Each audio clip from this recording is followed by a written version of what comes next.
Bien, ya estamos grabando. Vamos a comenzar. Bueno, al final de la clase anterior les mostré tablas de datos termodinámicos de un libro del Sengel, y más o menos les platiqué el tipo de información que pueden encontrar allí. Les dije que eran muy importantes las tablas para el agua, para los temas que vienen en estos días, que son determinación de propiedades termodinámicas en sustancias puras. Y bueno, vieron las tablas, vieron que hay una ordenada por temperaturas, otra por presión. Hay muchos datos, pero no está cualquier dato que se me ocurra. Entonces, generalmente en un problema, pues vamos a tener que interpolar.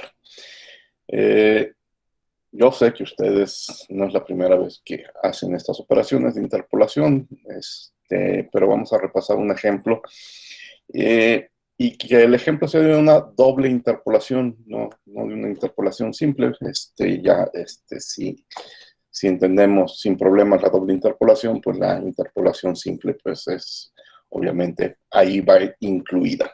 Entonces vamos a comenzar revisando un ejemplo de una doble interpolación. Voy a presentar la pantalla.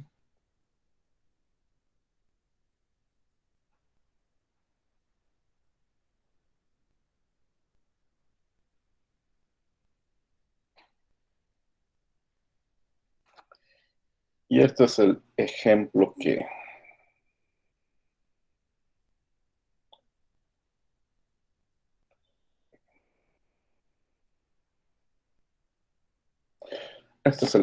vamos a revisar. Dicen, mira, calcula el volumen específico del agua a 1.4 megapascales y 333 grados centígrados. Utilice tablas. Cuando yo voy a tablas, incluso no recuerdo estos datos de qué tablas salieron, pero bueno, eso es lo de menos.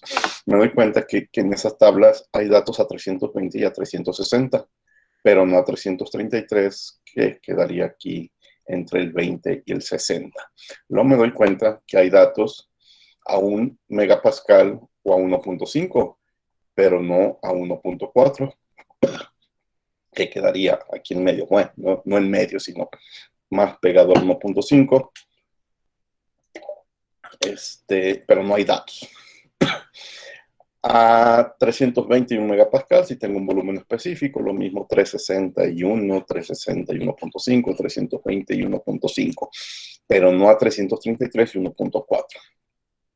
Recordando que es interpolar, pues es una serie de datos. Vamos a despejar uno desconocido. Por ejemplo, si Y sea la temperatura y yo estoy buscando a 333 grados, entonces mi Y es 333. A 333 no tengo el dato de la X que me interesa, pero sí tengo a una Y menor, que en este caso sería una temperatura menor 320, y sí tengo información a una T mayor, una Y mayor, que en este caso sería la temperatura de 360. Del otro lado, pues ando buscando volumen específico. Entonces, yo no conozco el volumen específico a 333.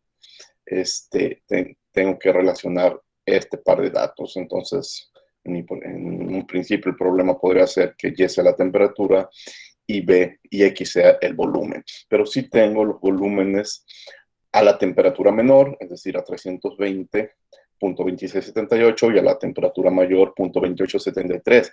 Eso sí resuelvo para la presión de 1 megapascal, o lo mismo si resuelvo para la presión de 1.5 megapascales. Ahora, aquí el problema es que no me están preguntando ni a 1 ni 1.5, sino a 1.4. Entonces, ¿qué voy a hacer? Voy a calcular cuál sería el volumen específico a 1 megapascal y a 333, y va a ser un número que quedaría aquí en medio. Luego voy a calcular cuál sería el volumen específico, los mismos 333, pero 1.5 megapascales, y sería un número que quedaría aquí en medio. Obviamente, este número estaría entre el punto 26 y el punto 28, y este otro número estaría entre el punto 17 y punto 89. Y entonces, Ya que tenga esos dos valores a 333, pues haré otra interpolación para encontrar que debería de estar aquí a 1.4. Fíjense que una doble interpolación no significa hacer dos interpolaciones simples, significa hacer tres interpolaciones simples. Vamos a hacer una, dos, tres interpolaciones simples. Bueno, vamos en detalle. Primero tomo una presión a 1 megapascal y entonces interpolo 333 a buscar ese volumen a 333. Aquí está la temperatura menor 320, la temperatura mayor 360, y estos .2678, .2873 son los volúmenes que acabamos de ver. Despejo entonces este volumen específico, que es el volumen específico a 333 grados Kelvin, pero a 1 megapascal de presión. Repito el procedimiento, pero a 1.5 megapascales. Es la misma ecuación, el lado derecho con las temperaturas queda igual, solamente aquí van cambiando los volúmenes específicos, porque ahora estoy leyendo los volúmenes específicos en la columna de 1.5 megapascales. Despejo volumen a 333 y es .1808, pero ahora a 1.5 megapascales. Y entonces ya está esos valores intermedios que les decía. El volumen específico a 1 megapascal y 333 es .27. Lo que esperaba es el .27 está entre el .2678 y el .28. Y aquí este .18 está entre el .1765 y el .1899. ¿Sí? Entonces hice dos interpolaciones simples para obtener el .2714 y para obtener el .1886. Ahora voy a interpolar a temperatura constante de 333 y voy a variar, voy a encontrar entre el 1.5 y el 1 a 1.4 y encontraré un número aquí en medio. ¿Sí? Entonces les decía, vamos a interpolar a temperatura constante. Entonces ahora del lado derecho no aparecen las temperaturas, aparecen las presiones. La presión de mi problema 1.4, la presión menor a la que tengo datos 1, la presión mayor a la que tengo datos 1.5. Y estas son 27.414 y .18086, fueron los dos volúmenes específicos que encontré en la página anterior. De nuevo, despejo y obtendré el volumen específico a 1.4 megapascales, pero también a 333 grados centígrados. Y esa era la pregunta. Por cierto, aquí en esta tabla me equivoqué. Después lo corrijo antes de compartírselos, porque aquí es .1951. ¿Sí? Entonces, en esta tabla, déjenme hacerla más pequeña, ya está el resumen de todos los datos. Los que encerré en rojo fueron las dos primeras interpolaciones, la que encerré en azul es la tercera interpolación, el resultado final, y todos los que quedan afuera en negro son los datos que estaban en la tabla, ¿sí? Esta es la temperatura de nuestro problema, y esta es, también me equivoqué, no le cambié, es la presión de nuestro problema. Entonces ese es el procedimiento para hacer una doble interpolación. Muy sencillo, solamente hay que hacer 3 interpolaciones simples. ¿Alguna pregunta?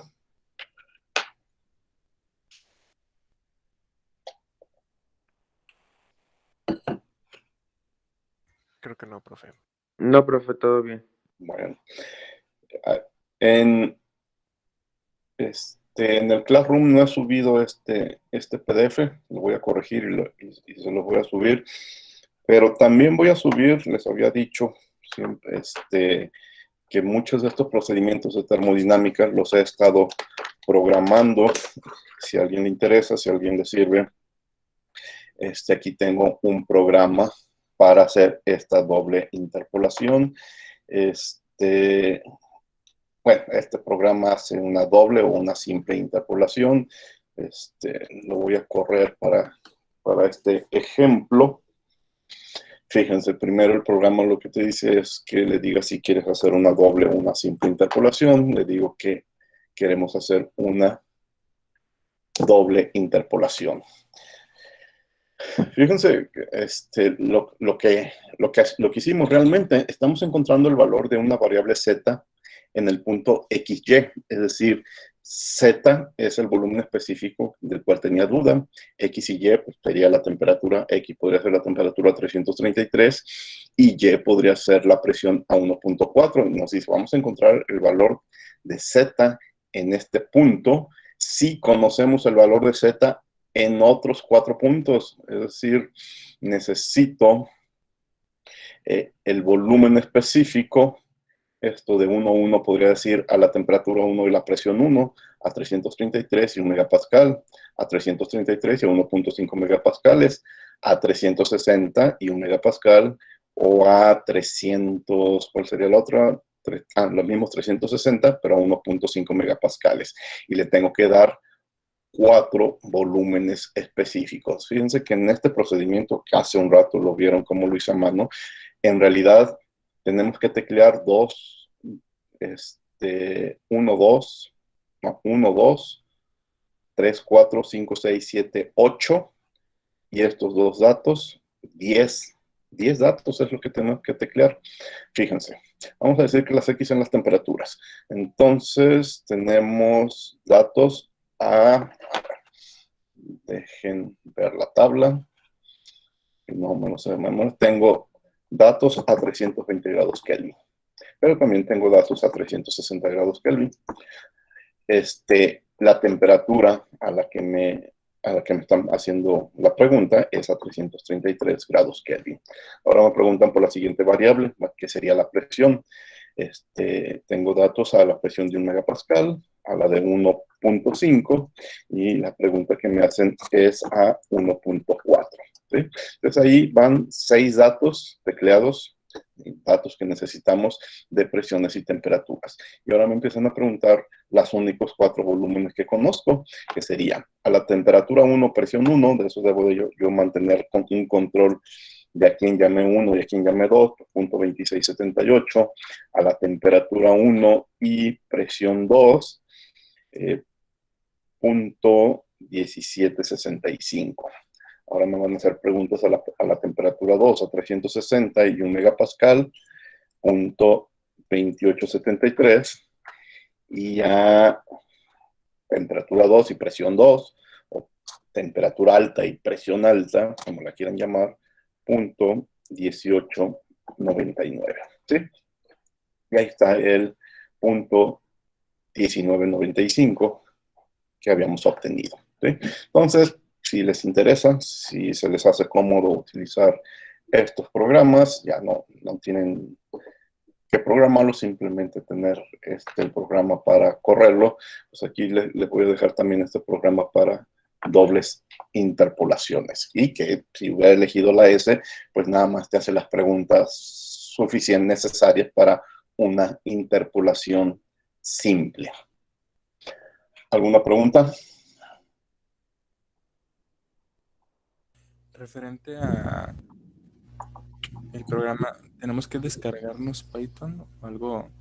Sí, si lo quieres usar independientemente de que no sepas o no sepas programar, pero simplemente quieres utilizar un programa ya escrito, sí tienes que descargar Python, que tú te vas a la página de python.org, la bajas de acuerdo a el programa, el archivo adecuado de acuerdo al sistema operativo de tu computadora, lo instalas, y cuando lo abras, pues va a ser pues nada del otro mundo, como un programa cualquiera, al que le vas a decir abre tal archivo, va a abrir este archivo y te va a empezar a hacer las preguntas, ¿sí? Tecleas Enter y se acabó. Muy simple de entender, no necesita ninguna explicación extra. ¿De acuerdo? De acuerdo. Bueno, ¿alguna otra pregunta? Vamos entonces, si no hay preguntas, a iniciar con el siguiente tema, entonces con el siguiente capítulo que tiene que ver las propiedades de las sustancias puras. Y vamos a iniciar platicando sobre qué sucede cuando cambia la fase de una sustancia pura.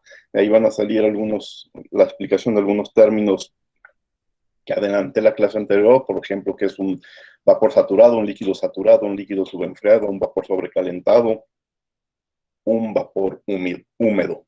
Es muy importante que queden claras las diferencias entre todos estos términos, porque estamos hablando, en el ejemplo del agua, de agua pura, de agua como sustancia pura. Ahora, lo voy a platicar pensando en el agua, pero igual aplica esta plática para cualquier otra sustancia pura. Este PDF que voy a estar explicando y que creo que tampoco lo he subido todavía a Classroom y lo hago más tarde, lo preparé apenas ayer. Las figuras salen de un Sengel, creo que da lo mismo de cuál Sengel lo revisen, creo que estas figuras salen del Sengel octava edición, y dice procesos de cambio de fase en sustancias puras. Bueno, nosotros sabemos que en una sustancia pura, una mezcla, pero concentrémonos en una sustancia pura, la disposición de los átomos en diferentes fases es diferente, son relativamente fijas en un sólido, quizás en un sólido lo que dominan son las rotaciones y las vibraciones moleculares, todo eso le va sumando a la energía cinética de un sólido, pero pues ya en fase líquida o en fases fluidas como la líquida o la gaseosa, pues las moléculas empiezan a apartar entre sí. En la fase gaseosa pues ya hay movimientos importantes que básicamente son al azar, entonces ahí quizá ya dejan de ser dominantes los movimientos vibratorios y pues dominan los movimientos de traslación y rotación. Todo eso es, recuerden, lo que le suma a la energía interna de la sustancia. Vamos a pensar en un experimento muy, muy simple. En un sistema cilindro-pistón, para tener un volumen variable que se pueda expandir el sistema, tenemos encerrada agua. Lo que vamos a describir es un proceso isobárico. Lo podríamos haber platicado con un proceso isocórico a volumen constante y en vez de seguir los cambios de volumen, seguir los cambios de presión, pero las consecuencias la plática hubiera sido muy parecida. Después vemos una gráfica a volumen constante, ¿sí? Entonces, tengo yo agua líquida encerrada. Aquí hay 5 figuras, vamos a empezar en la primera figura porque es mi punto de inicio. Tengo agua líquida a presión atmosférica a 20 grados centígrados. A esas condiciones ustedes saben que el agua existe en fase líquida y lo llamamos líquido comprimido o líquido subenfriado. Prácticamente son un sinónimo líquido comprimido que líquido subenfriado. Hay libros que prefieren hablar de comprimido, otros que hablar de subenfriado.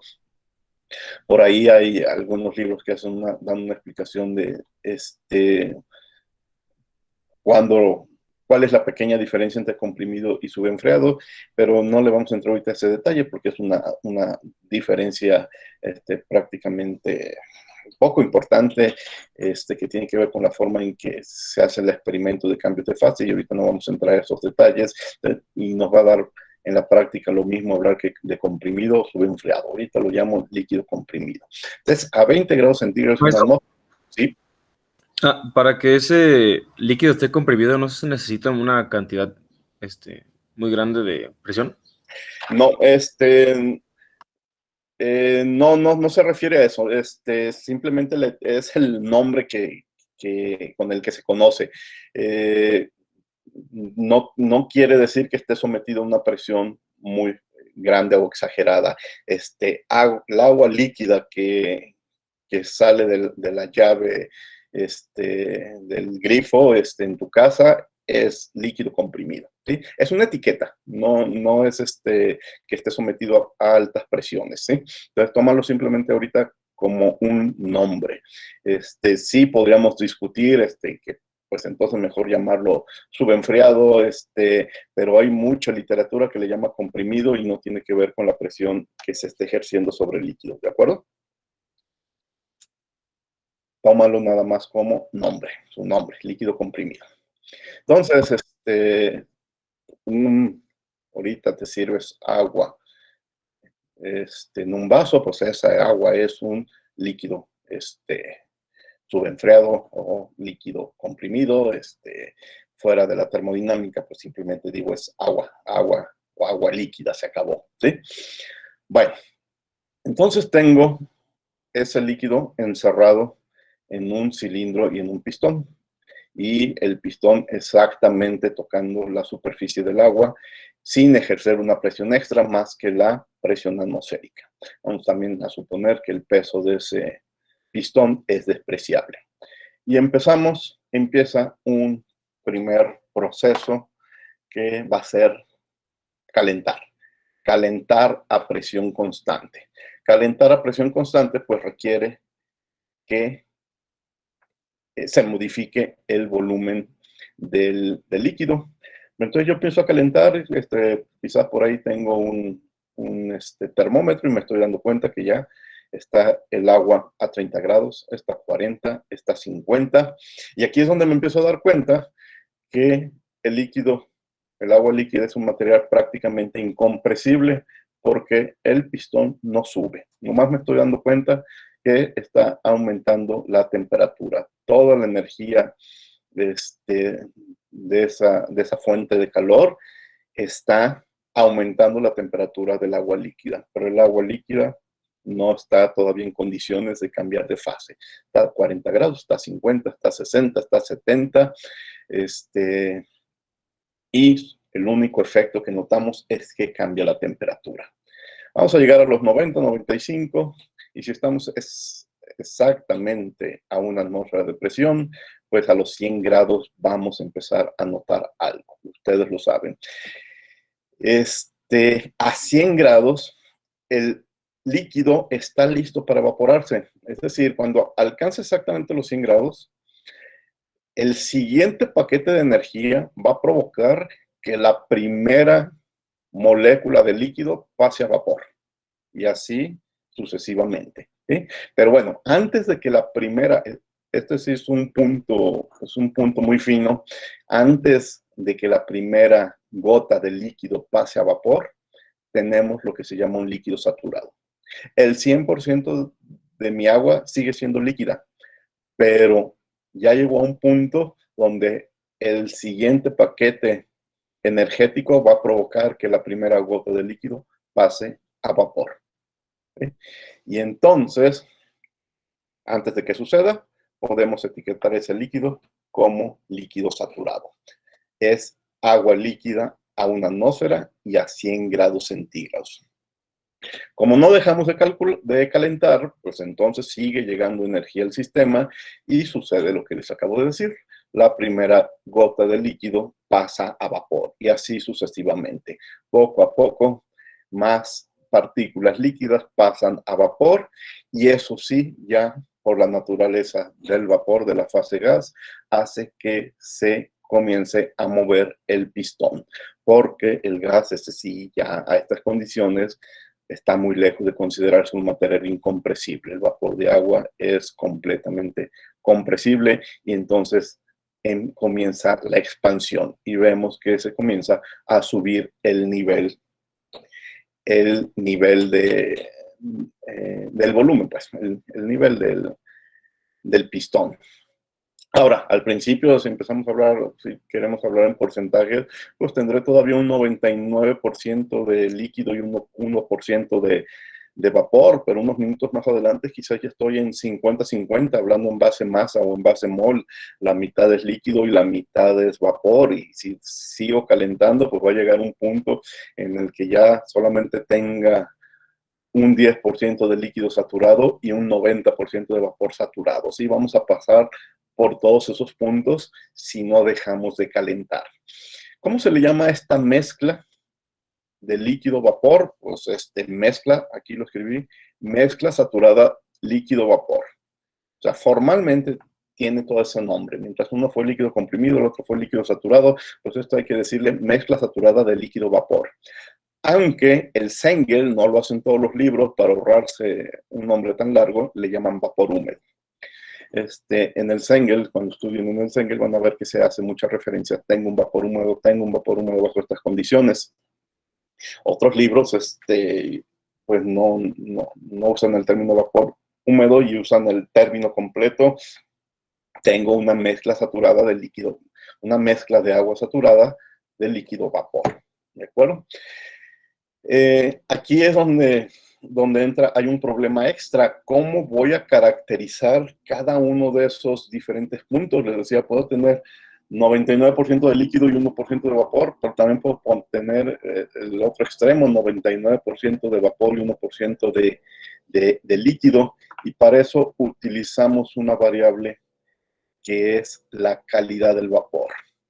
Libros como el Sengel utilizan la X, hay otros libros que utilizan la Q minúscula, aunque a veces la Q minúscula también se confunde en un libro de termodinámica con flujos de calor, pero bueno, a veces utilizan una Q con un tipo de letra diferente. Entonces, por ejemplo, si lo que les decía, si el 10% ya es vapor y el 90% sigue siendo líquido, digo que tengo una calidad de 0.1. O en el otro extremo, si el 10% ya es vapor y ya solo me queda, si el 90% ya es vapor y solamente me queda un 10% de líquido, digo que tengo una calidad de 0.9. ¿Sí? Entonces esa fracción está asociada al porcentaje de vapor. ¿Sí? 0.1 vapor, que significa el 10% en base masa de vapor o 90% en base masa de vapor. Bueno, yo sé que ustedes conocen el concepto de calidad de otros cursos, pero bueno, aquí lo vamos a también estar utilizando en los ejemplos.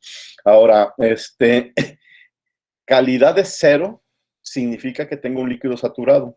Aquí podría decir que la calidad de este líquido saturado es 0.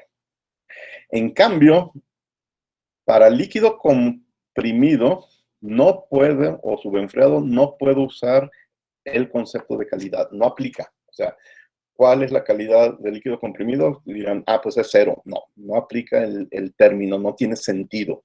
El término de calidad tiene sentido con líquido saturado, con la mezcla y con lo que ahorita voy a hablar de vapor saturado. En un vapor saturado, que es cuando ya el 100% de mi líquido, la última gota de líquido acaba de pasar a vapor, pues tengo una calidad de 1.0 y se acabó. La calidad aplica en la saturación, no en el líquido comprimido ni en el vapor sobrecalentado. Por ahí es muy común encontrarme en tareas, en exámenes que hacen cálculos y reportan calidades de 1.5, de 10, de 20. No tiene sentido. O sea, está mal, hicieron algo mal. La calidad es una fracción que va de 0 y significa líquido saturado a 1 y significa vapor saturado. Y cualquier valor entre el 0 y el 1 es un vapor húmedo. ¿De acuerdo? Bueno, yo sigo calentando y va a haber un momento en el que la última gota de líquido se evapora y pasa a vapor. Y en ese instante yo tengo ya un 100% de vapor. Pero si se fijan, sigo a 1 atmósfera y 100 grados centígrados. Todo el proceso de cambio de fase fue 1 atmósfera y 100 grados centígrados. Y en ese instante, cuando la última gota de líquido se pierde, sigo a 1 atmósfera y 100 grados centígrados. Toda la energía que estuve añadiendo en este instante se gastó en cambio de fase. No hubo energía disponible para que aumentara la temperatura del sistema. ¿Sí?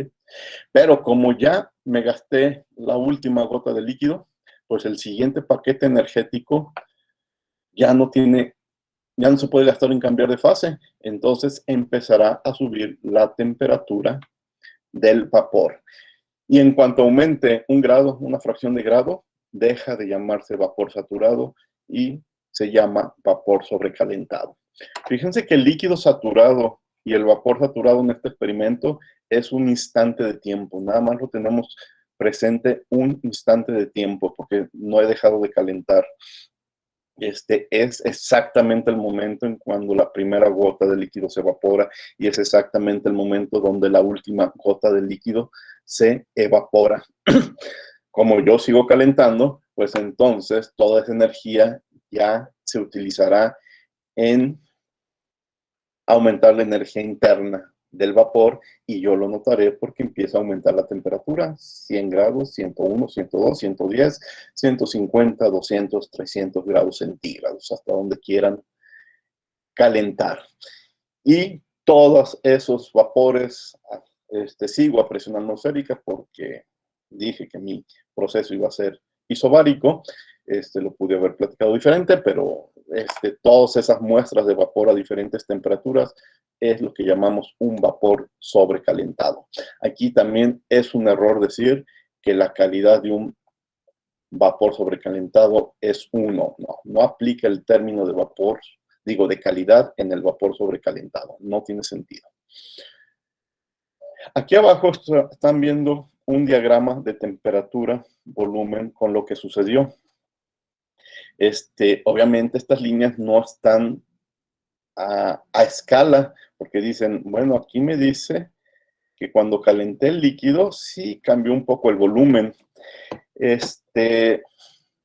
Estrictamente hablando, sí cambia, ¿sí? Pero en la práctica, esos cambios son tan pequeños que ni los notamos. Yo observo el pistón y no veo que suba, ¿sí? Entonces aquí esta línea está muy exagerada en el cambio de volumen. Generalmente para cuestiones prácticas, este brinco de volumen específico del líquido es prácticamente despreciable, es prácticamente una línea vertical, pero aquí por cuestiones de entender el proceso, pues no lo dibujan un poco inclinado, ¿sí? Entonces, a ver, dejen quitar esas rayas. Aquí empecé a 20 grados centígrados, aquí estaba 30, aquí está 50, aquí está 70, 80 grados centígrados. Todos estos puntos que estoy colocando también corresponden a un líquido comprimido, ¿sí? Todos estos podrían haber sido el punto 1, pero cuando alcanza la que ahorita vamos a llamar temperatura de saturación, se convierte en el punto 2 en un líquido saturado. Y les digo que es solamente ese punto, no es una serie de puntos. O sea, el punto 2 solamente puede estar ahí. No puede estar un poco arriba, no puede estar un poco abajo, no puede haber 2.2, como no puede haber 2 puntos número 4. En cambio, el punto número 3, que es el vapor húmedo, pues sí lo pude haber dibujado aquí con un 20% de vapor, o aquí con un 50% de vapor, o aquí con un 70% de vapor, o aquí con un 90% de vapor.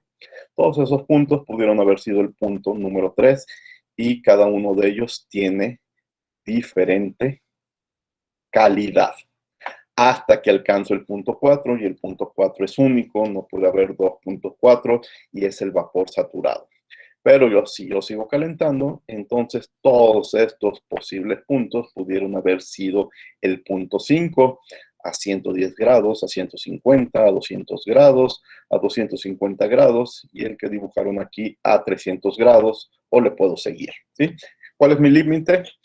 Mi límite es, ahorita también lo platicaremos, es el punto crítico, porque de ahí en adelante, ya más que vapores sobrecalentados, voy a tener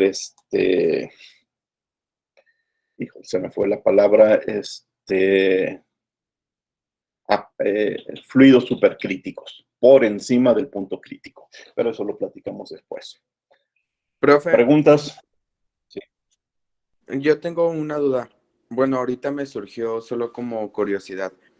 Es bueno porque, bueno, por lo general para ciertos procesos se utiliza vapor de agua para calentar ciertos, no sé, ciertos materiales o artefactos o cosas así.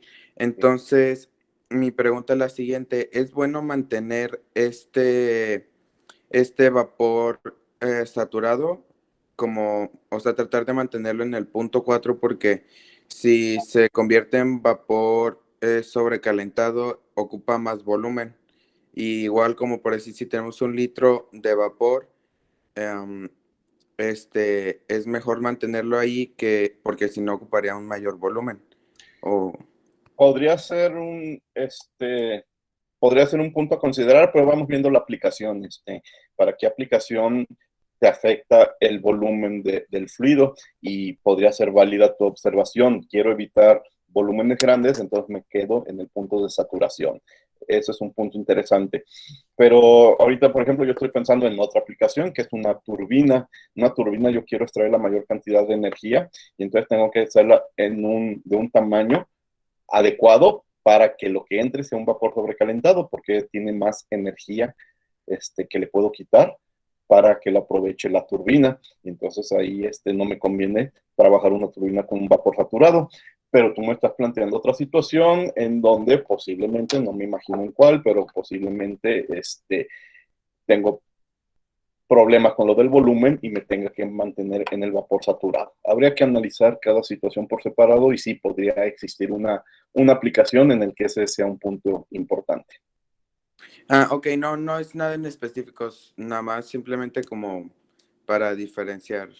Yo creo que sí existe esa aplicación. Habría que buscarlo, ahorita no se me ocurre, pero sí es un detalle interesante tomar en cuenta cuando no puedes excederte de cierto volumen. Bueno, bueno, antes de pasar a la siguiente imagen, Profe, así, dime. entonces siempre que sobrepase la temperatura de ebullición ya es un vapor sobrecalentado. Sí, en este problema a proceso isobárico sí es un vapor sobrecalentado.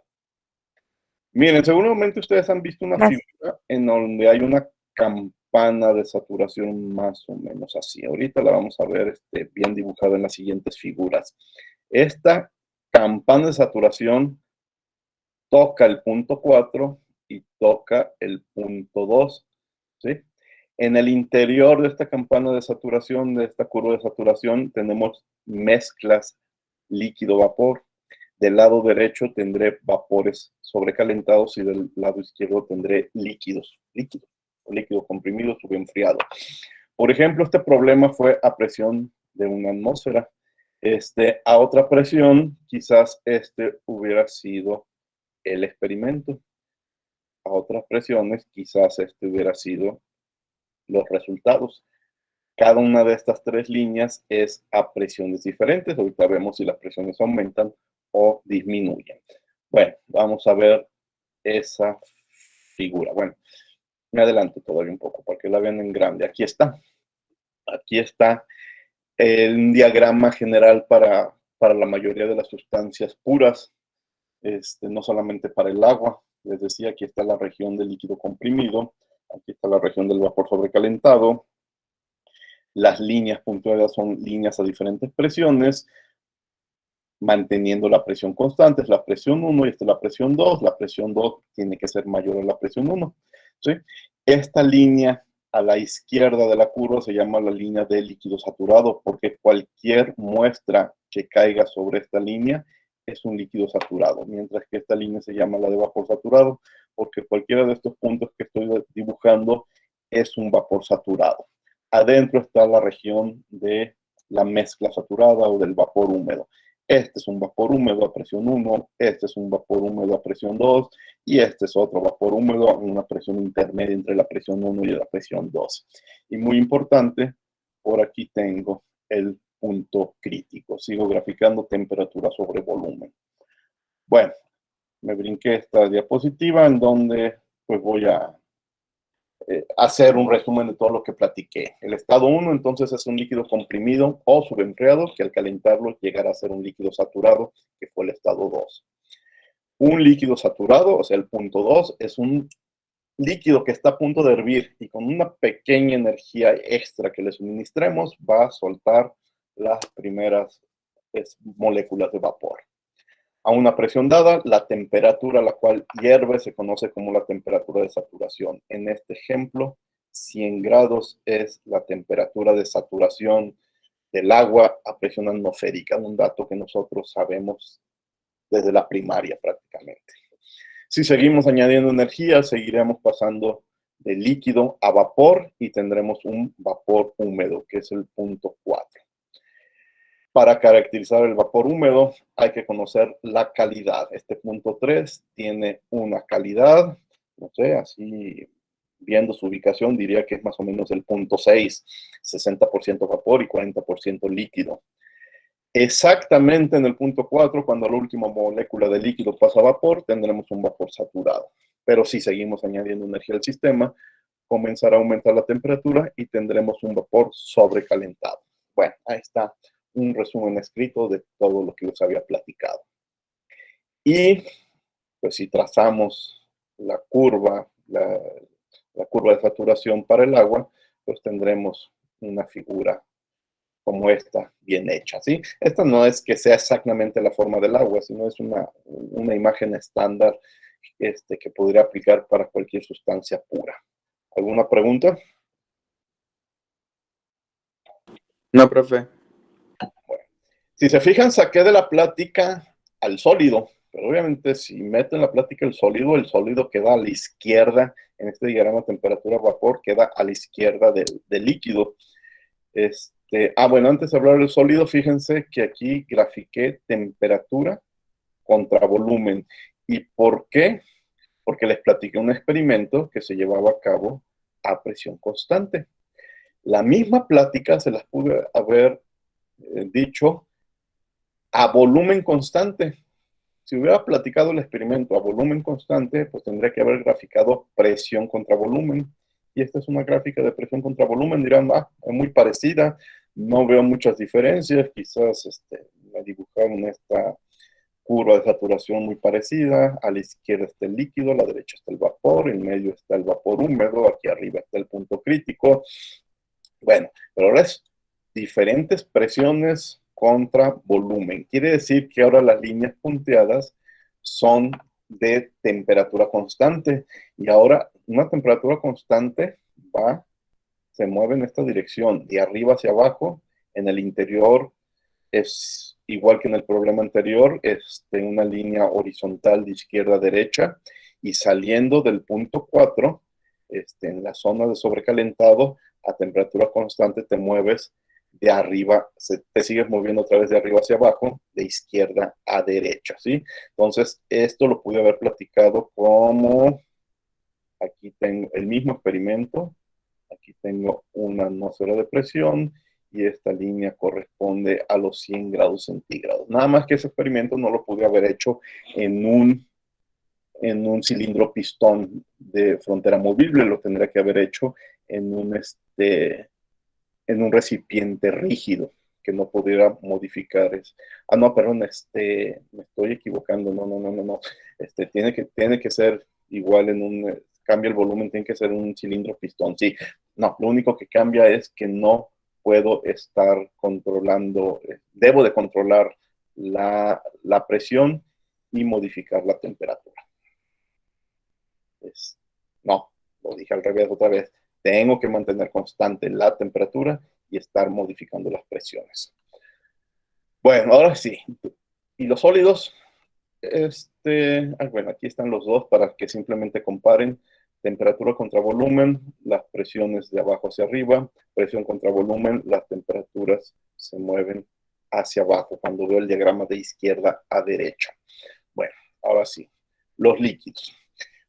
Si involucramos los sólidos, perdón, en nuestro diagrama, hay dos tipos de diagramas. Uno para las sustancias que cuando son sólidos, que se contraen cuando se congelan, y otros como el agua que se expanden cuando se congelan.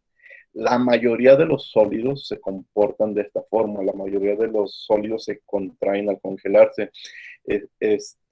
La excepción es el agua y unas pocas sustancias, creo que es extra, pero básicamente el agua, que por su estructura molecular se expande cuando se congela. Si se fijan, estas líneas son un poco más inclinadas que estas de sólido, sólido, líquido. ¿Qué le añadimos? Bueno, por debajo de la columna de saturación tenemos una línea que le llamamos línea triple. ¿Por qué línea triple y no punto triple? Bueno, pues es obvio, es una línea, ¿verdad? Pero ¿qué tiene que ver eso con el punto triple? Bueno, ahorita lo platicamos. Por debajo de la línea triple tenemos una mezcla sólido-vapor.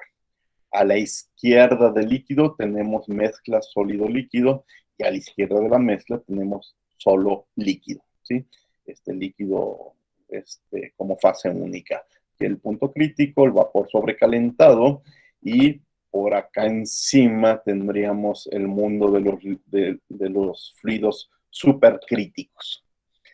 Algo similar sucede acá: líquido, sólido más líquido, sólido, vapor, la línea triple, líquido, vapor, vapor, punto crítico. Muchas veces en nuestros primeros cursos de química y físico-química nos hablan de un punto triple. Esto es un punto triple. Acabo de dibujar ahí un punto y corresponde a un punto triple, pero el punto triple corresponde a un volumen específico, ¿sí? Este es otro punto triple y corresponde a otro volumen en particular. Este punto triple solo es válido para este volumen, ¿sí? Entonces, la suma de todos estos puntos triples a diferentes volúmenes me forma la línea triple. ¿Qué diagrama tendría que yo revisar para ubicar el punto triple a un volumen específico? ¿Sí? Tendría que revisar tenía que realizar o graficar este diagrama, el diagrama presión contra temperatura. Este diagrama presión contra temperatura se construye a volumen específico constante. Entonces aparece su punto triple correspondiente. Este diagrama es muy interesante porque encontramos las líneas de cambio de fase, la línea de sublimación, que es el cambio de sólido a vapor, la línea de vaporización, el cambio de líquido a vapor o viceversa, la línea de fusión entre líquido y sólido. Bueno, aquí tengo dos líneas de fusión. Esta línea punteada es la que generalmente es la pendiente que tiene con las sustancias que se expanden como el agua, y esta para la línea para las que se contraen. Aquí se encuentra el punto crítico, quiere decir que por acá está el mundo de los supercríticos, ¿sí? Y aquí está el mundo de los vapores sobrecalentados. ¿Preguntas? No, profesor, está todo bien, gracias. Un detalle muy interesante: este diagrama, cuando voy a trabajar con mezclas como vapor húmedo, es poco práctico, porque lo que aquí era una área donde hay muchas muestras, muchos tipos de vapores húmedos, acá es una línea, es esta línea. Esta línea, por ejemplo, este punto es un vapor húmedo, y este punto es otro vapor húmedo, y este punto es otro vapor húmedo, pero a un volumen constante. Quiere decir que esta línea debería de corresponder, por ejemplo, esos tres puntos podrían ser este o este, es decir, a volumen constante.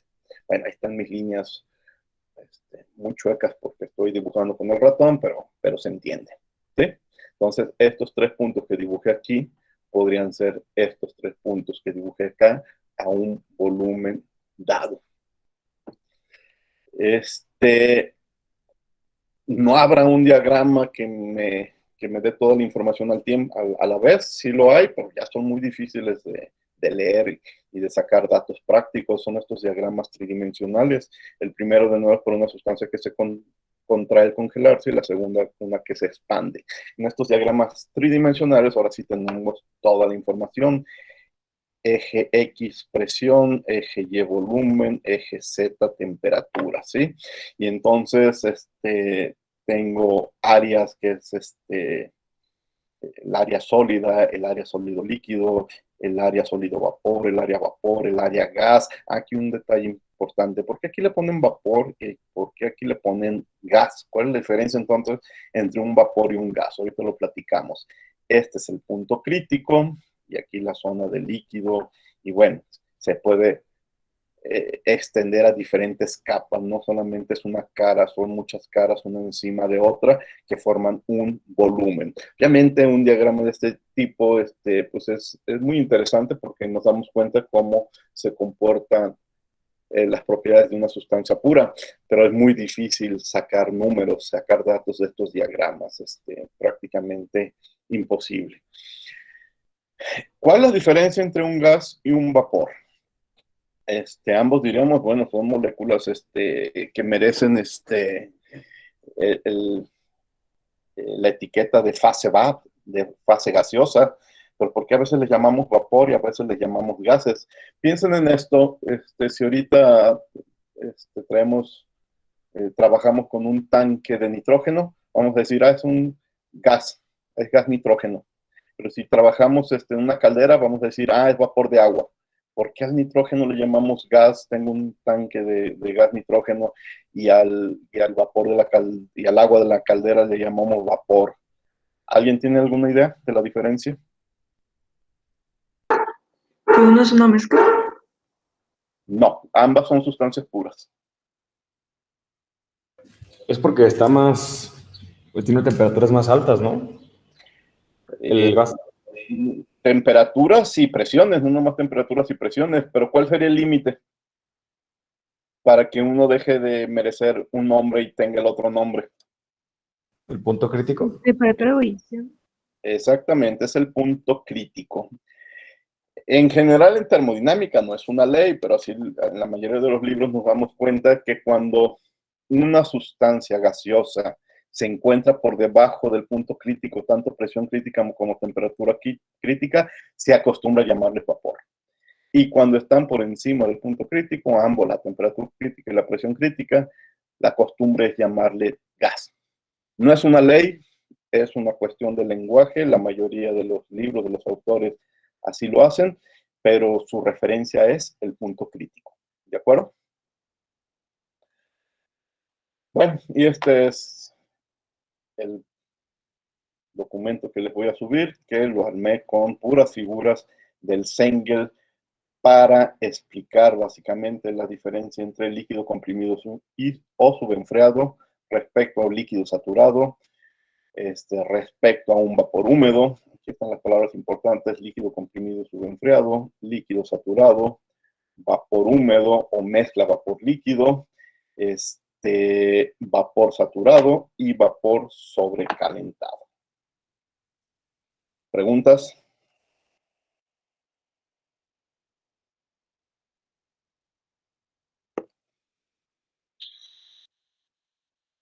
No, profesor, está todo claro. En Classroom les sigo subiendo videos interesantes sobre los temas. Ahora tomé como pretexto de sustancia pura el aire. Entonces hay en estos días dense un tiempo para ver este par de videos de 6 minutos sobre el aire, ¿sí? El aire es una sustancia pura. Ahorita mi ejemplo fue el agua, porque el agua a condiciones cercanas a lo que es las condiciones ambientales, podemos hacer que pase de líquido a sólido, digo, de sólido a líquido y de líquido a vapor, mientras que el aire no. Para tener aire líquido necesita condiciones extremas. Entonces por eso no es buena idea empezar este tema platicándolo con el aire. Pero sin embargo el aire también es una sustancia pura que tiene propiedades interesantes. Vean este par de videos para conocer otra de las sustancias puras que utilizaremos mucho en este curso. Y aquí surge una pregunta muy interesante. El tema es sustancias puras. El agua es una sustancia pura, H2O. Pero ustedes saben que el aire no. Bueno, aparentemente no. El aire es una mezcla de gases, básicamente nitrógeno y oxígeno.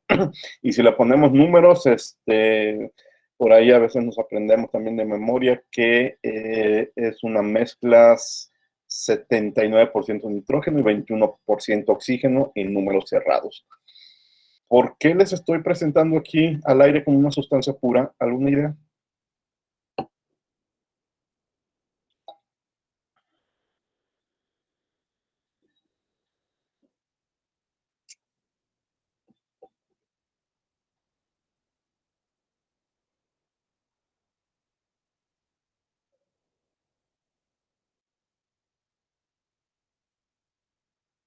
Nada.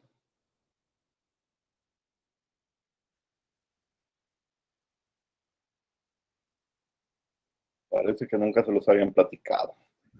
Bueno, el aire en termodinámica la consideramos como una sustancia pura porque esa relación 79-21 no se modifica en un rango muy amplio de presiones y temperaturas.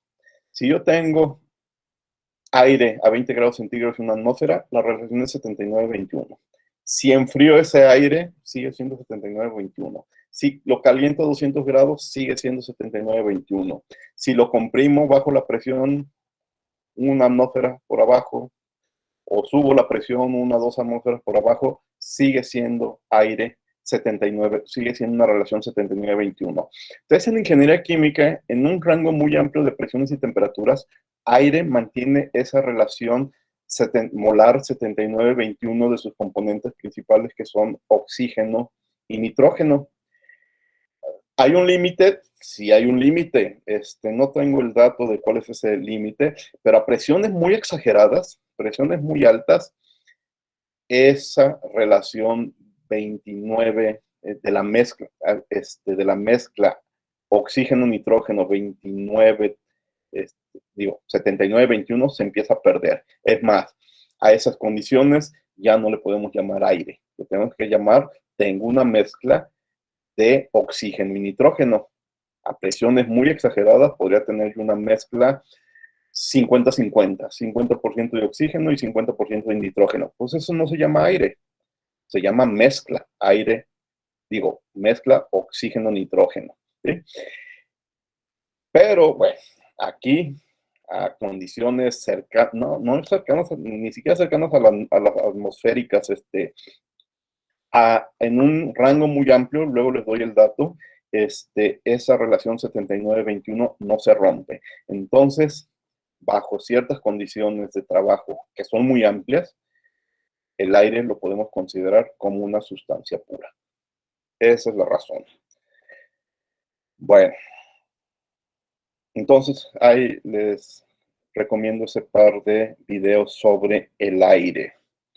Ya también para cerrar el tema de tablas termodinámicas, les había dicho que les iba a mostrar algunas opciones para obtener datos termodinámicos de vapor de agua en Internet. Tengo estos tres ligas, las voy a abrir las tres. Quizás alguna de ellas nos ayude a evitar las interpolaciones, pero muchas de estas aplicaciones tienen una parte que es gratuita y luego ya tienen otra parte que esperan que tú pagues y que no vale la pena para un curso de termodinámica que la paguemos. Fíjense, esta es mi aplicación favorita, Steam Tables Online. Tiene una presentación como de hoja de cálculo y nos permite hacer muchos cálculos, muchas operaciones. Fíjense, aquí puedo hacer cálculos en función de presión y temperatura, o búsquedas en función de presión y temperatura, o de presión y entalpía, o de presión y entropía, o presión volumen, presión energía interna, temperatura entalpía, temperatura entropía. Bueno, hay 14 formas diferentes de buscar la información y nos da muchos datos. La mayoría de estas no están disponibles de forma gratuita, pero las básicas como presión y temperatura es así. Ya cuando buscas cuánto cuesta estas aplicaciones online, pues les digo, son como, creo que esta aplicación cobra como $20 y tantos por un periodo de 6 meses, lo cual pues bueno, no vale la pena para un curso de termodinámica. Ahora, si ustedes están trabajando en estos temas y es una aplicación de todos los días, pues sí, son unas aplicaciones muy completas, muy valiosas y te evitan andar haciendo interpolaciones. Esta otra página, TLB, que también tiene muchas calculadoras orientadas a la mecánica de fluidos y transferencia de calor. Por aquí tiene para hacer cálculos con el agua, con el aire o con otros gases. ¿Dónde están las tablas de saturación? No lo veo. Dimensionamiento, caída de presión en la tubería.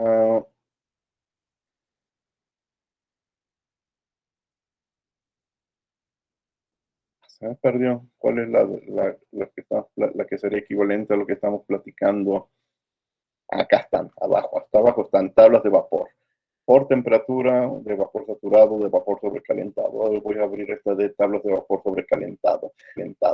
Pues aquí yo puedo teclear la temperatura, la presión del vapor en diferentes unidades y la temperatura también en diferentes unidades y me va a dar la información. Por ejemplo, la presión del vapor a presión atmosférica, 101.3 kilopascales y 300 grados centígrados. Calcular. Su entalpía es de 3074, su volumen específico de 2.6, su calor específico de 2.01 y su viscosidad de 0.02 en las unidades del sistema internacional, pero yo también las puedo modificar. Entonces son sitios de internet bastante útiles. Aquí está otro que se llama herramientas de energía y por ahí va a estar sus tablas de vapor, ¿de acuerdo?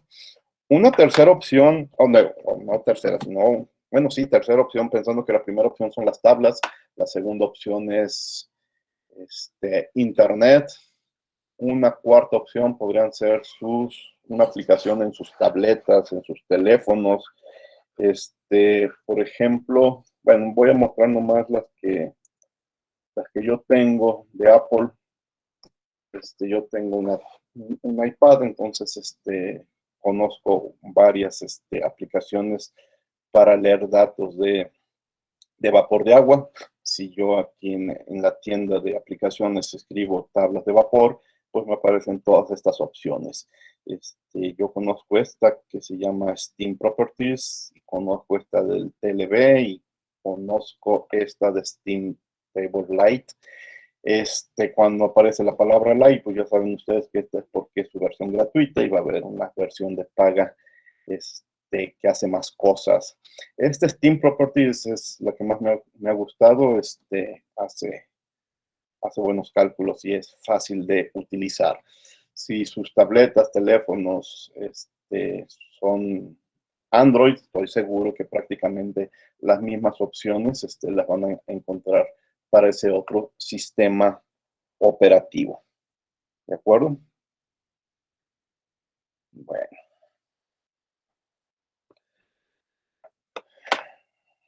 ¿Preguntas? Es importante que conozcan todas estas opciones,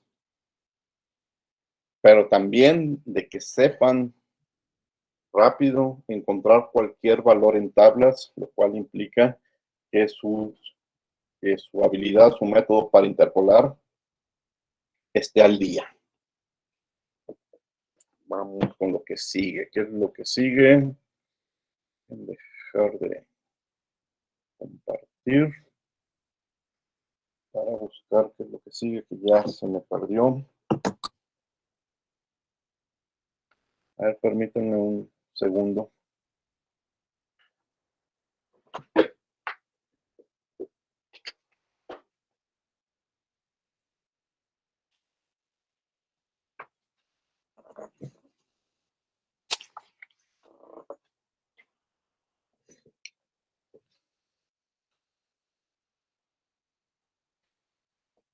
Y aquí estamos de regreso.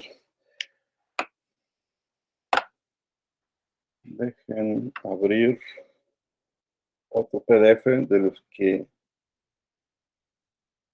después verán en Classroom.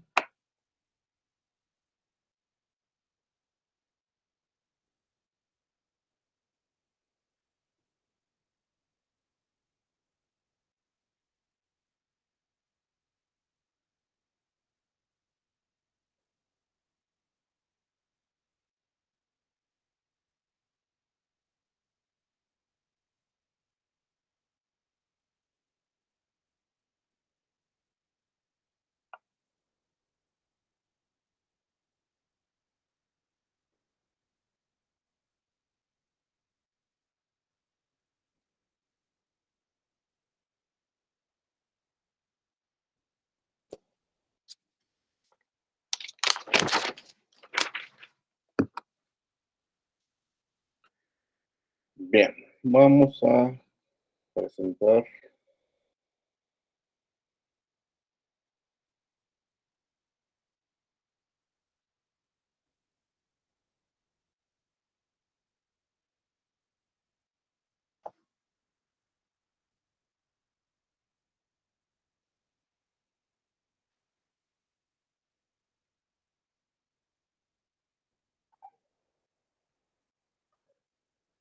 esta figura.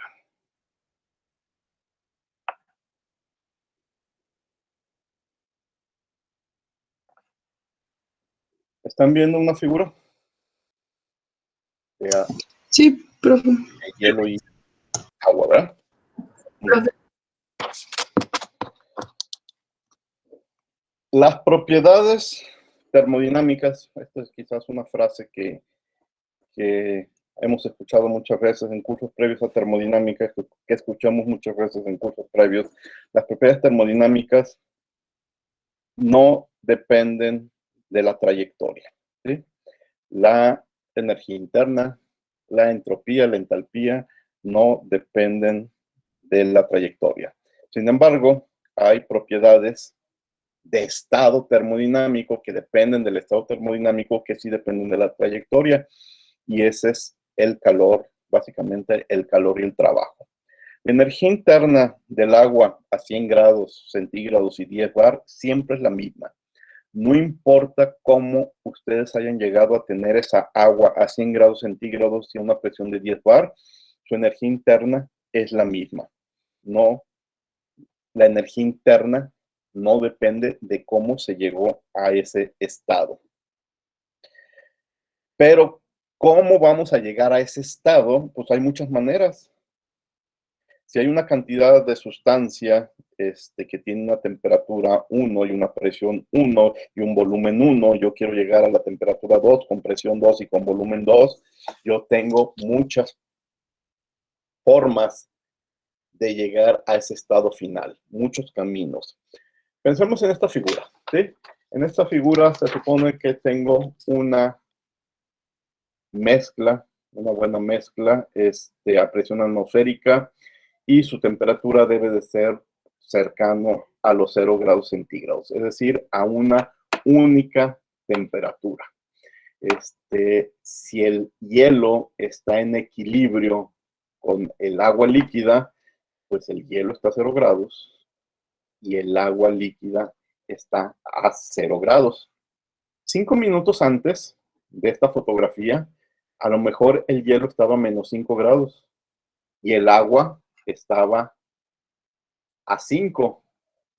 Antes, pues, posiblemente la parte de arriba, bueno, lo que dibujé arriba, estaba a menos 5 grados y el agua a más 5 grados. ¿Cómo se llegó de esa mezcla menos 5 a más 5 al equilibrio? Ustedes dirán, bueno, pues tenía un trozo de hielo, tenía un vaso con agua, uno a 5 grados, otro a menos 5, lo mezclé y me fui y dejé que alcanzaran el equilibrio. Regresé minutos después y ya estaban en equilibrio, 0 grados, presión atmosférica, ¿sí? ¿Qué es lo que sucedió? Transferencia de calor, sin hacer trabajo. Pero también nos podríamos imaginar alguna forma de alcanzar este equilibrio un poco más rápido, quizás haciendo trabajo, quizás con una mezcla, con un mezclador o mezclando manualmente, y a lo mejor llegamos al mismo camino. Bueno, todos esos caminos que a ustedes se les puedan ocurrir para de los menos 5 grados y más 5 grados de cada uno de los componentes, lleguemos al equilibrio de 0 y 0, implicó una transferencia de energía diferente. El calor involucrado o el trabajo hecho dependen de la trayectoria seguida, ¿sí? Al final, si nos olvidamos del calor involucrado y el trabajo involucrado en lograr este estado final, pues ya la energía interna de este hielo a 1 atmósfera y 0 grados centígrados tiene un valor que no le importa cuánto gastaste de energía para llegar a él, ¿sí? Igual, la energía interna de esta agua líquida, 1 atmósfera y 0 grados centígrados, tiene un valor numérico que no le importa cómo le hicimos para llegar a tener agua líquida, ¿de acuerdo? Entonces, algo que me hacía falta remarcar es que las propiedades termodinámicas, como la energía interna, como la entalpía, como la entropía y como después veremos la energía de Gibbs, y el volumen específico no dependen de la trayectoria del proceso de cómo llegamos a tener estos valores. Pero lo que llamamos propiedades de estado termodinámico, como el calor y el trabajo, estas sí dependen de la trayectoria seguida. Ese es un primer comentario.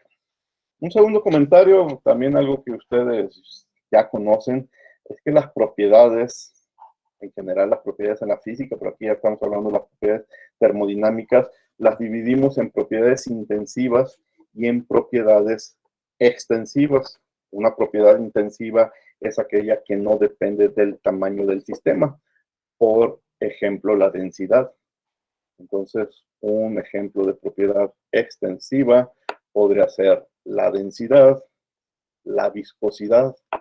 Si yo para una muestra de agua líquida a una atmósfera y 0 grados centígrados, tomo una muestra de 1 gramo o tomo una muestra de una tonelada, ambas muestras tienen la misma densidad y la misma viscosidad. Entonces, la densidad y la viscosidad son propiedades extensivas que no dependen del tamaño del sistema. Pero saben que también tenemos, perdón, eso, aquí estoy hablando al revés. Digo una cosa y escribo otra. Las que no dependen son las intensivas, INT. Las que sí dependen son las extensivas, las que sí dependen de si tengo una muestra de 1 gramo o si tengo una muestra de 1 tonelada. Pues para empezar, la masa, para la misma masa, el volumen, son propiedades que sí dependen del tamaño. ¿Por qué lo nombro? Porque, pues en principio, la energía interna depende de la cantidad de masa, la entalpía también, la entropía también y la energía de Gibbs también, y el volumen también. ¿Qué es lo que hace? Hacer cálculos con propiedades extensivas en termodinámicas es muy latoso, porque estaremos resolviendo para una muestra específica y a veces, y lo más cómodo es resolver para cualquier cantidad de masa. Entonces es preferible si pudiéramos hacer cálculos de propiedades en función de propiedades intensivas. ¿Cómo hago que la energía interna, la entalpía, la entropía y la energía de Gibbs, por ejemplo, se vuelvan propiedades intensivas? Pues las divido entre la cantidad de masa. Y cuando la energía interna la divido entre la cantidad de masa, ahora la voy a escribir con una U minúscula, la llamo energía interna específica. Cuando la entalpía la divido entre la cantidad de masa o la cantidad de moles, la llamo entalpía específica. Igual la entropía, S minúscula, va a ser una entropía específica. Entropía por unidad de masa y la energía de Gibbs, cuando la escribo en minúscula, voy a estar indicándoles que se trata de una energía de Gibbs por kilogramo de sustancia o por mol de sustancia, lo que me convenga. ¿Sí? Entonces, sí es muy importante distinguir entre propiedades intensivas y extensivas. ¿Por qué siempre voy a preferir resolver mis problemas en función de unidades intensivas? Porque esta entalpía, voy a inventar un número, 3000 joules por kilogramo, me resuelve un problema en donde tengo 1 kilogramo o donde tengo 1 gramo o donde tengo 1 tonelada. Simplemente hago la conversión a la cantidad de masa que tenga. En cambio, un dato que me den de una entalpía de 500 joules, me quedo así, bueno, ok, 500 joules, pero ¿de qué tamaño era la muestra? ¿Sí? No me dice mucho. Yo quisiera mejor saber que es su entalpía específica es de 3000 joules por kilogramo. Entonces, ahora sí, tengo la libertad de aplicar ese dato para cualquier cantidad de masa. En cambio, un dato de 500 joules secas, sé que se refieren a un tamaño de muestra específica, pero si no tengo la información, no puedo aplicar ese 500 para otra muestra diferente. ¿De acuerdo? En cuestión de nomenclatura, pues también ya depende de cada libro. Por ejemplo, no recuerdo de qué libro lo saqué, pues dice el volumen a secas en metros cúbicos, B mayúscula, volumen específico, B testada, volumen molar, B con esta raya abajo. Yo estoy más acostumbrado a esto. Volumen, volumen, B mayúscula, volumen específico, B minúscula. Y volumen molar, yo a veces no me gusta distinguir diferentes símbolos entre si es por unidad de kilo o es por unidad de mol. También uso la B minúscula. Lo que sí, pues si revisamos el problema que esté resolviendo, pues me voy a dar cuenta si estoy utilizando unidades de masa o unidades de moles y no le doy tanta importancia a un símbolo diferente. Ese es mi estilo personal. El problema con estas cuestiones de nomenclatura es que cada libro hace lo que quiere. Cada libro tiene su propia nomenclatura y a veces cambiamos de libro y pues lo primero que hay que fijarnos es en la nomenclatura. Ustedes irán decidiendo cómo les gusta escribir las cosas. Aquí también está la entalpía específica. Importante distinguirla de la entalpía secas, la específica por unidad de kilos. Todas estas están escritas, la energía interna específica y la entropía específica por unidad de masa. Hay problemas, más o menos como de la mitad del curso en adelante van a ver que los problemas van a ser más cómodos si los resolvemos por mol o por kilomol, ¿sí? Dependiendo la naturaleza del problema, iremos nosotros encontrando qué se nos hace más cómodo a la hora de reportar datos, ¿sí? Bueno, siguiente detalle que les quiero platicar antes de los ejemplos. Yo creo que ya la mayoría de los ejemplos van a aparecer en la próxima clase. Voy a abrir una pizarra de Jam para escribir. Ustedes la van a ver, pero también en el chat les va a aparecer la liga, esta pizarra, por si la quieren seguir. Enviar. Ahí está ya en el chat la pizarra que estoy compartiendo.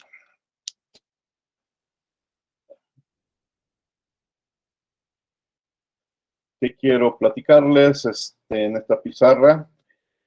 Regla de las fases de Gibbs. Regla. Voy a escribir. ¿En qué? Deja hacer un fondo de ¿Profe, la raya. está presentando en la pantalla? Sí, lo estoy presentando también. Lo estoy presentando. ¿No se ve? Ah. Bueno, yo no la veo. Sí, Sí, ya se hola. dejen dejar de compartir. Y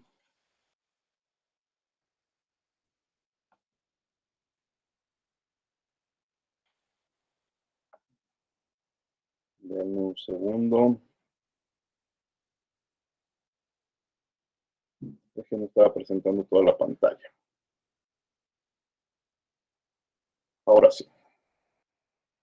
Regla de Gibbs, regla de las fases de Gibbs. Hay una regla que también espero se las hayan platicado en otro curso que dice de las fases de Gibbs, que dice lo siguiente. El número de grados de libertad de un sistema F es igual al número de sustancias que forman el sistema menos el número de fases pi presentes en el sistema más 2. ¿Habían escuchado ustedes esta regla? No. Sí, en Sí. físico 2 creo, pero la verdad fue muy rápido. Sí. No Bueno, lo abordamos y mucho. hoy la vamos a nombrar, pero en una clase futura, dentro de algunas semanas, la vamos a deducir paso a paso. ¿Qué quiere decir esta fase? Esta regla. Quiere decir, F me va a decir cuántas propiedades termodinámicas tienen que ser conocidas para que el resto de las propiedades queden ya fijas. Por ejemplo, Yo tengo agua líquida. Y otra vez voy a usar el mismo ejemplo de agua en fase líquida a 20 grados centígrados, ¿sí? Y les pudiera preguntar, ¿cuál es la densidad del agua líquida a 20 grados centígrados? Ah, no, ¿saben qué? Para que el problema sea más claro de entender, bueno, sigue siendo válido agua líquida, pero para que los cambios sean más obvios, piensen en agua vapor. Tengo vapor de agua a 20 grados centígrados. Y les pregunto cuál es la densidad. ¿Qué me deben de responder ustedes?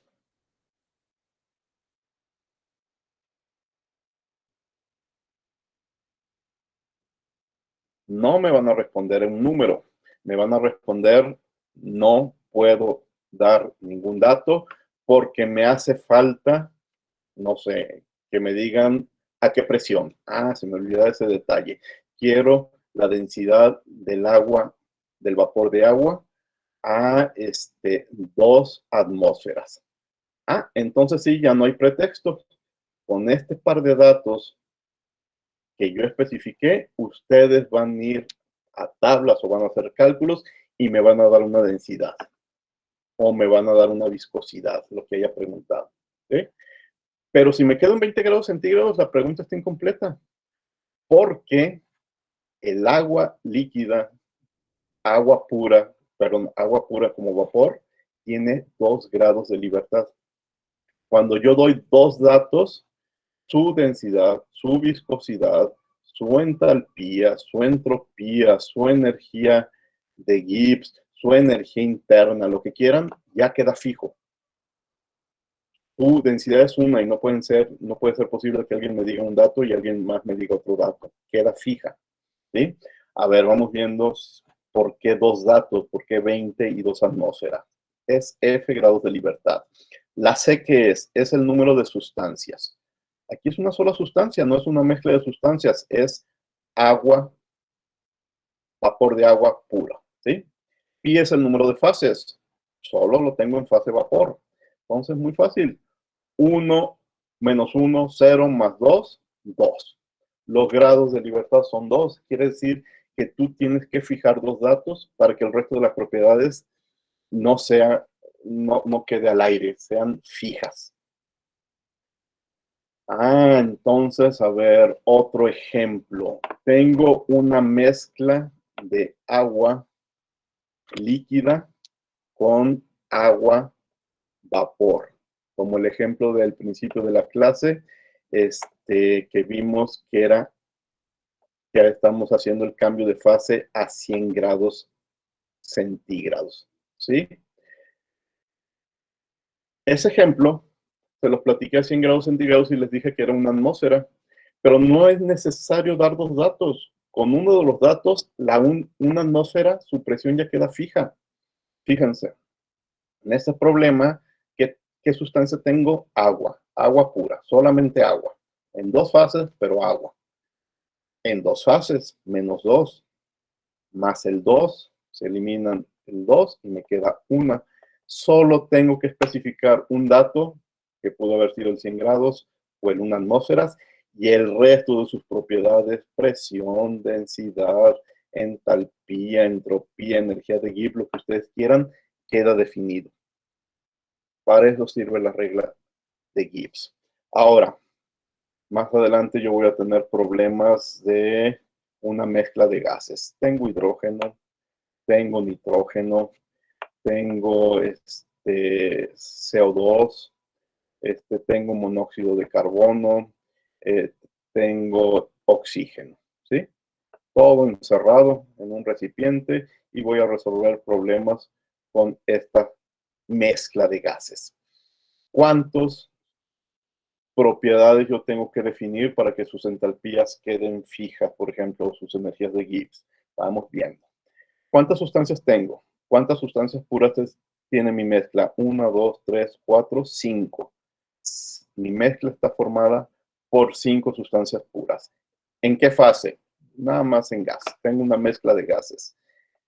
En gas. Más el 2, 5 menos 1, 4, más 2, 6. Ándale, aquí aparentemente este es un gran problema porque tengo que fijar 6 propiedades para conocer el resto, y 6 es mucho, pero aquí quizás acuérdense o se van a dar cuenta por primera vez de un detalle muy interesante. ¿De dónde voy a sacar esas 6? Por la primera, la presión.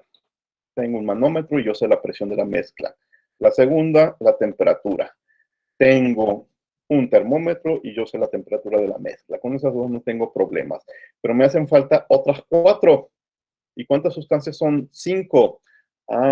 Podría ser la fracción mol del hidrógeno, la fracción mol del nitrógeno, ya llevo 4, la fracción mol del CO2, ya llevo 5, me falta una, la fracción mol del CO. La fracción mol del oxígeno ya no importa, porque como la suma de las fracciones moles tiene que dar igual a 1, entonces no es una incógnita. Y ya tengo 5 propiedades relativamente fáciles, digo 6 propiedades, 1, 2, 3, 4, 5, 6, 6 propiedades relativamente fáciles de obtener experimentalmente, y si conozco las 6, ya queda fija la entalpía de la mezcla, la entropía de la mezcla, la energía de Gibbs de la mezcla. O sea, para esta mezcla en particular, con estas fracciones moles, con esta presión y esta temperatura, la entalpía ya solamente puede tener un valor, la entropía también, la energía de Gibbs también. ¿Sí? Esa es la regla de las fases de Gibbs. Entonces, para agua líquida, pues es un sistema simple que tiene 2 grados de libertad y una mezcla en equilibrio líquido-vapor, pues nada más tiene 1 grado de libertad. Bueno, es por eso que en este tema, que vamos a hablar de sustancias puras, vamos a tener problemas en donde solamente tengo una fase o problemas donde tengo solamente 2 fases, y vamos a estar alrededor de estos 2 problemas. Ya de la mitad del curso en adelante entraremos a mezclas. Y les digo, cuando estemos en ese momento de mezclas, vamos a obtener esta regla paso a paso para darnos cuenta, porque hay una pregunta que ahorita me podrían hacer: ¿y cómo es que F es igual a C menos pi más 2? ¿Por qué menos pi? ¿Por qué más 2? Bueno, hay un procedimiento muy interesante que te permite llegar a esta ecuación. ¿De acuerdo?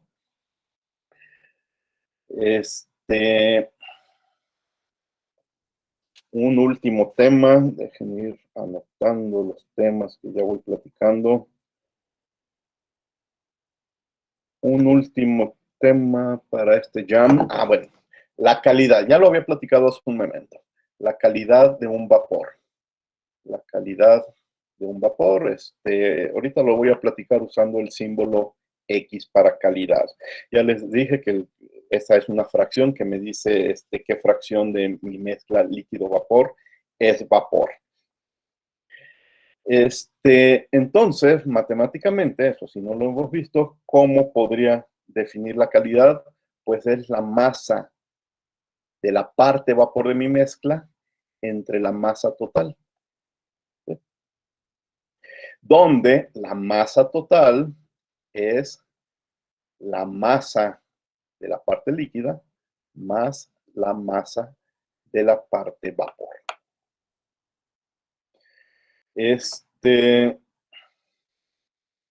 Si yo conozco la calidad de una mezcla en mis problemas, y entonces yo tengo una propiedad P y quiero conocer la propiedad P de la mezcla, ¿qué es esa P? Esa P puede ser volumen, puede ser entalpía, puede ser entropía, puede ser energía de Gibbs.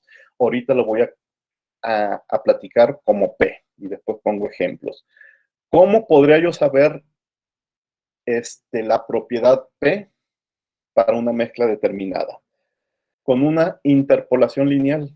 Fíjense, voy a escribir una ecuación y cuando después de clases, analícenla, aprovechando que hoy hicimos interpolaciones, compárenla con la ecuación de la interpolación con la que iniciamos la clase y van a ver que es la misma ecuación.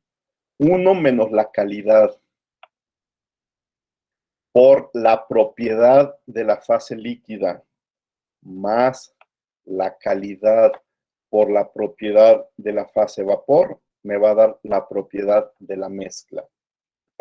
Ejemplo, yo quiero saber la entalpía de mi mezcla líquido-vapor, ¿sí?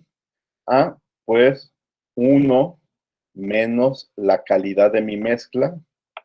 Busco en tablas cuál es la entalpía de mi líquido. Recuerdan de la clase anterior que teníamos 3 columnas para entalpía. Una de las columnas era la entalpía del líquido y otra de las columnas era la entalpía del vapor, más la calidad por la entalpía de la fase vapor. ¿Sí? Esto es una interpolación y tendré la entalpía promedio de la mezcla. Por ejemplo, si yo tengo una mezcla 20% líquido y 80% vapor, pues entonces sería 1 menos 0.8. ¿Sí? Porque el 0.8 se refiere a la parte líquida. Voy a tablas y busco la entalpía de este líquido. Quizás es, ¿qué puede ser? Podría ser vapor de agua a 100 grados centígrados y a 1200 kilopascales. Estoy inventando números. Yo voy a tablas y busco la entalpía del agua líquida a esta temperatura y a esta presión. Bien, busco ese número y lo sustituyo. Más 0.8 la calidad y me regreso a tablas para buscar la entalpía, pero de la fase vapor. ¿Sí? Recuerden que en la tabla va a haber 3 columnas. Una dice entalpía del líquido, otra dice entalpía del vapor, y la otra dice la diferencia, ¿sí? La entalpía de vaporización. Entonces, para la temperatura de la presión, si es saturada o en las tablas de sobrecalentado, aquí hay un número. Ese número es la entalpía del líquido, aquí hay otro número y esa es la entalpía del vapor. Y así tendremos la entalpía de la mezcla.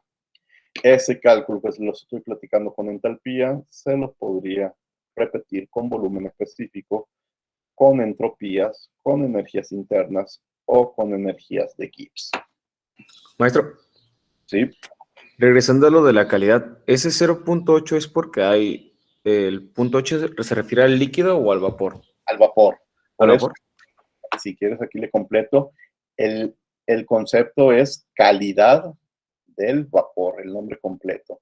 Ya por comodidad todos decimos calidad, calidad, calidad, pero tu nombre completo es calidad del vapor. Entonces el 0.8 se refiere al vapor. ¿Sí? Sí, gracias. ¿Preguntas?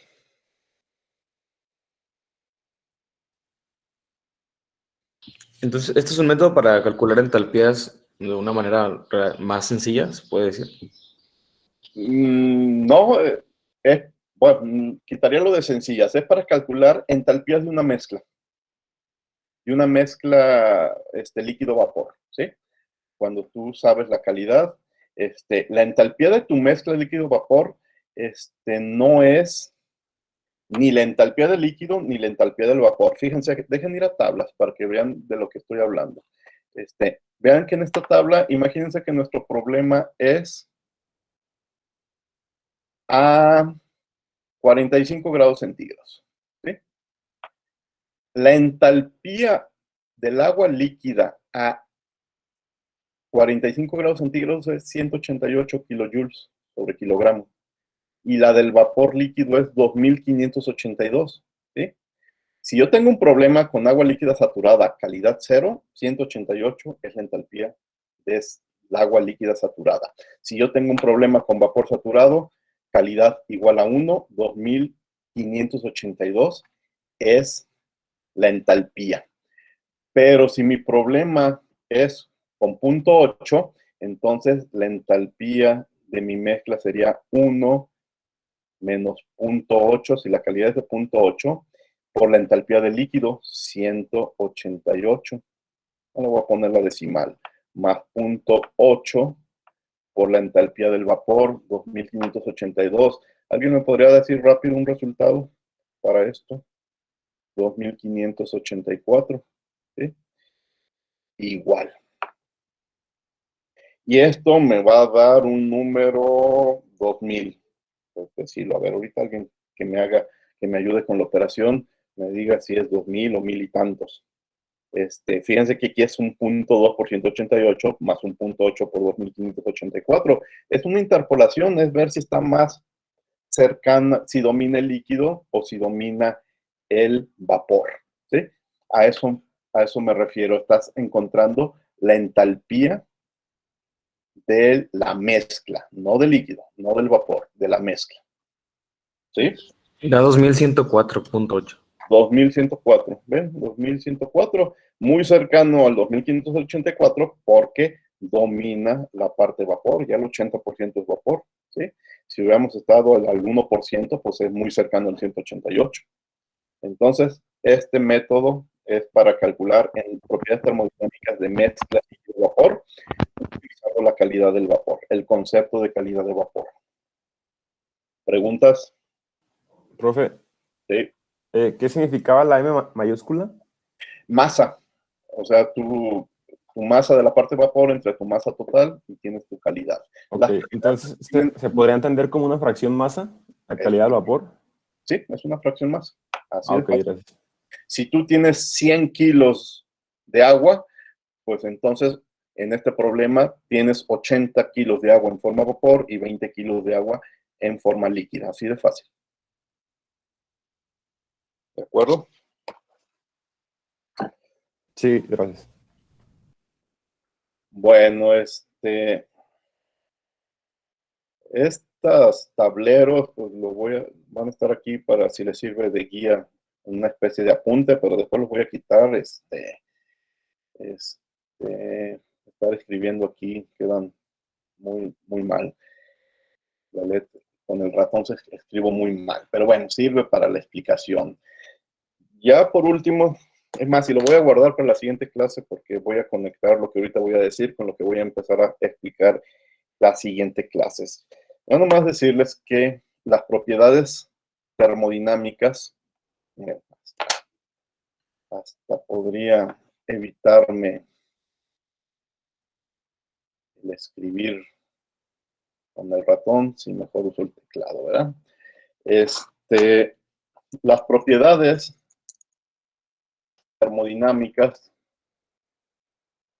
las voy a dividir en 3 categorías. Propiedades medibles. ¿Qué puedo medir? El otro día les decía, no tengo un medidor de energías internas, no tengo un medidor, por lo tanto no tengo un medidor de entalpías. Lo que yo puedo medir son temperaturas, presiones y volúmenes, ¿sí? Entonces, vamos a llamar la temperatura, la presión, el volumen, propiedades termodinámicas medibles. Bien. El resto son no medibles, pero sí son calculables, pero no medibles. Entonces, pero las voy a dividir en 2 tipos, en propiedades termodinámicas fundamentales, y estas son 2 nada más. La energía interna, porque es la base de la primera ley de la termodinámica, y la entropía, porque es la base de la segunda ley de la termodinámica. Hay 2 propiedades termodinámicas fundamentales, energía interna y entropía. De ahí se derivan el resto de las propiedades termodinámicas. El resto de las propiedades termodinámicas dependen de U y de S o de ambos. Y les vamos a llamar propiedades termodinámicas secundarias, ¿sí? Y ahí entran la entalpía, la energía de Gibbs y la energía de Helmholtz. Esta última no sé si la habían escuchado. H entalpía, esa no hay problema. G por Gibbs, tampoco creo que haya problemas, pero la A es por una energía libre que luego platicaremos en su momento, que es Helmholtz, si está bien escrito, la energía libre de Helmholtz, ¿de acuerdo? Entonces, básicamente, esas van a ser nuestras propiedades termodinámicas con las que estamos trabajando, pero sí quiero hacer énfasis en que podemos medir temperatura porque tenemos termómetros, presiones porque tenemos manómetros y volúmenes porque sabemos medir distancias. Las fundamentales son interna porque es la base de la primera ley, de la termodinámica y la entropía porque es la base de la segunda ley de la termodinámica. Y el resto son derivadas, por ejemplo, algo que platicaremos al inicio de la próxima clase, que H es U más PV. ¿Sí? No tiene que ver con la entropía, pero sí tiene que ver con la energía interna. ¿De acuerdo? Y Gibbs y Helmholtz tienen que ver con ambas, con energía interna y con entropía. ¿Preguntas? Todo claro. Bueno, seguimos en esta página la próxima clase. Ahorita ya nomás me queda poco tiempo, ya nada más quiero platicarles la tarea que se lleva. Vamos a Classroom. Classroom, ¿dónde estás? Acá. Acaba de aparecer ahorita, hace 10 minutos, la tarea 2.1, ¿sí? Y la tarea 2.1 lo lleva a un formulario de Google. El límite para entregarlo es el viernes a la hora de clases. Les pongo siempre 8:59, un minuto antes de las 9 de la hora de clases. ¿Qué es esta tarea 2.1? Todos van a resolver la misma tarea. Les hago preguntas sobre, les voy a enseñar el enunciado. Una sustancia pura se encuentra inicialmente en fase líquida. Al final de cada uno de los siguientes procesos, y les platico A, B, C, D, E, F, G y H, les platico diferentes procesos, la sustancia termina en una sola fase, que no es la líquida. Al inicio la tenía esa muestra de, si lo quieren imaginar como agua, lo tenía en fase líquida. Sucedió algo, aquí van a leer qué sucedió. Al final de lo que sucedió, esa sustancia va a terminar en una sola fase, no en una mezcla, en una sola fase. Díganme cuál. Y si hay más de dos posibilidades, díganme qué posibilidades había. ¿Sí? ¿Qué les recomiendo para esta tarea? Vayan a los diagramas, a